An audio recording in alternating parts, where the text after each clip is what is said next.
9th standard students, this is your science video. In this video, I am going to teach you the topic plant physiology from unit 19. In the previous video, we learnt trophism and nastic movements in plants. What is trophism? Trophism is a unidirectional movement of a plant towards the direction of stimuli. On the basis of their stimuli, trophism are classified as phototrophism, geotrophism, hydrotrophism, thigmotrophism and chemotrophism. The next movement is nastic movement. Nastic movements are non-directional response of a plant towards the stimulus. In this video, we are going to gain knowledge on transpiration and the process of transpiration. And also you can understand that plants produce their own food through the process of photosynthesis. Shall we start, students? How do we get energy to do our work? Energy comes from the food we eat. The major food products obtained from plants include vegetables, fruits, leaves, roots, pulses, seeds, etc. The plant is used as the food source on daily basis.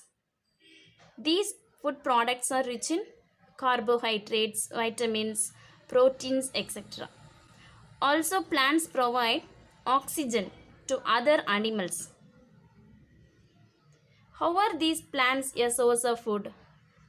Plants make food in their leaves. The leaves contain a pigment called chlorophyll. This chlorophyll pigment colors the leaves green. Chlorophyll can make food. The plant can use carbon dioxide, water, nutrients, and energy from sunlight. This process is called photosynthesis. Plants are autotrophs. Autotrophs means plants produce their own food. They use the process of photosynthesis to transform water, sunlight and carbon dioxide into oxygen and other simple sugars.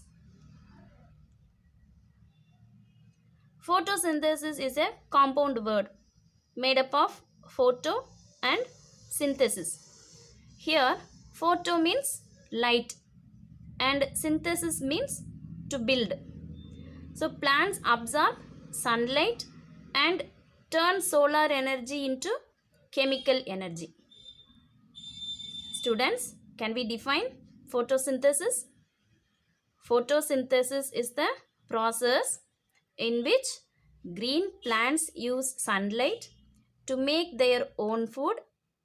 Green plants use this light energy to change water and carbon dioxide into oxygen and nutrients called sugars.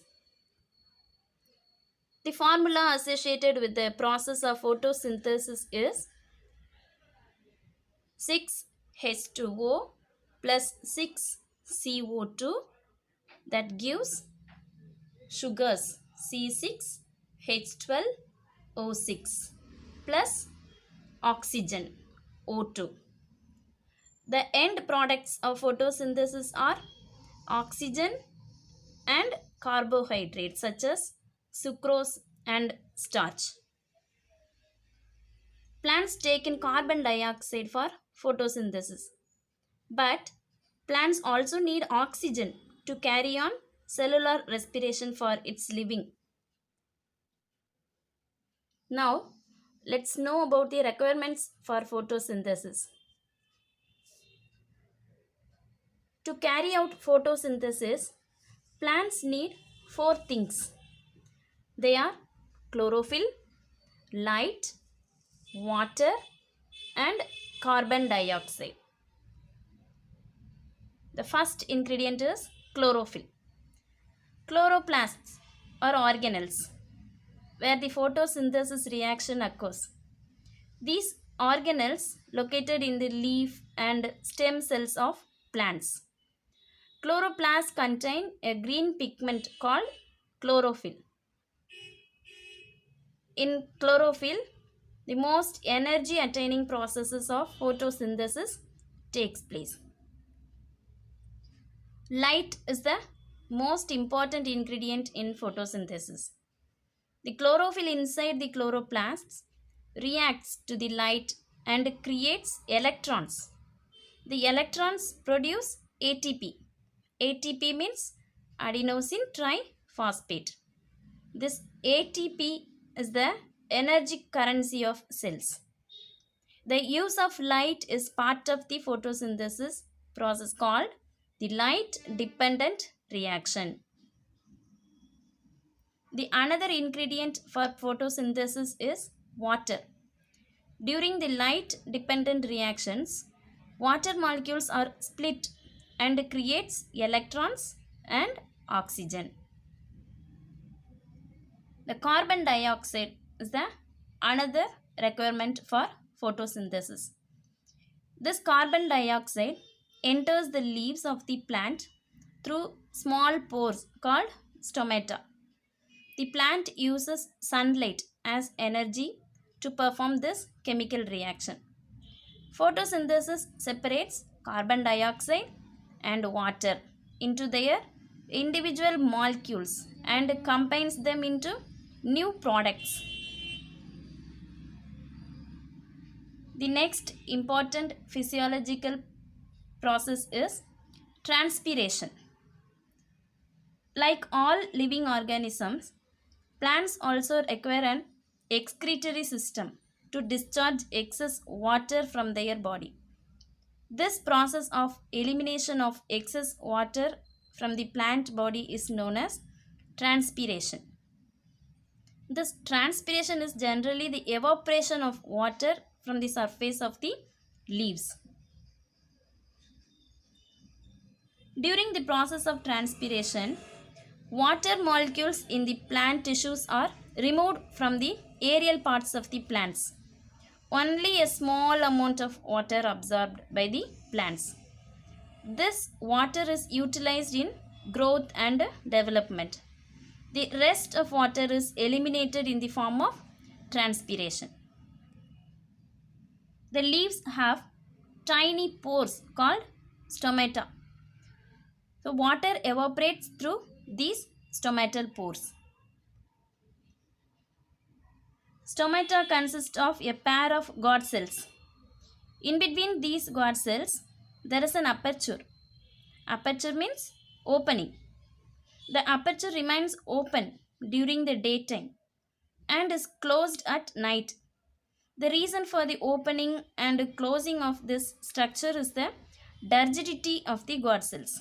Turgidity is the state of being turgid or swollen, especially due to water uptake by the cells. Types of transpiration. Depending on the organs that performs transpiration, the different types of transpiration are stomatal transpiration, cuticular transpiration, and lenticular transpiration. Stomatal transpiration. Stomatal transpiration is the evaporation of water through stomata. Stomata are specialized pores in the leaves. They account for around 80 to 90% of the total water loss from the plants.